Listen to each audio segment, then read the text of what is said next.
На что готова пойти влюбленная женщина? К 200-летию со дня рождения выдающегося драматурга Александра Островского Чувашский государственный академический театр имени Константина Иванова подготовил спектакль «Последняя жертва».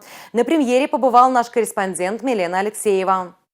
Обеспеченная женщина – легкая добыча для мошенников. Так и в спектакле Юлия, богатая вдова, влюбляется в молодого повесу и игрока Вадима, которому от главной героини нужны только деньги. И, как говорится, нет такой жертвы, на которую не пошла бы влюбленная женщина. Бывают такие люди, которые именно живут за счет других людей, обманывая, я бы сказал, альфонсы. Именно воплощая свои идеи, свои мечты, обманывая других. Когда мы молоды, мы влюбляемся с закрытыми глазами. Мы даже не замечаем, нас обманывают, не обманывают.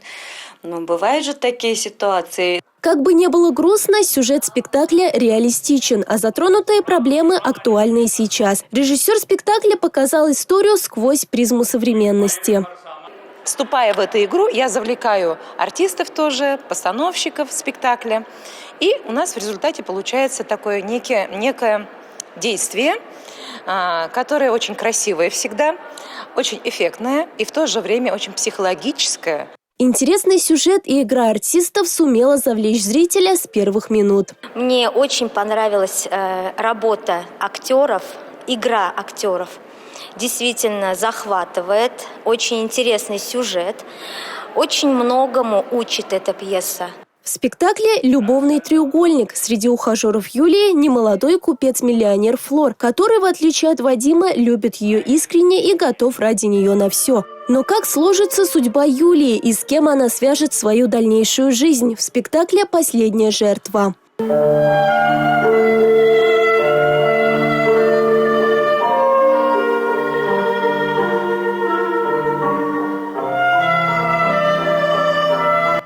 Милена Алексеева, Борис Андреев, Республика.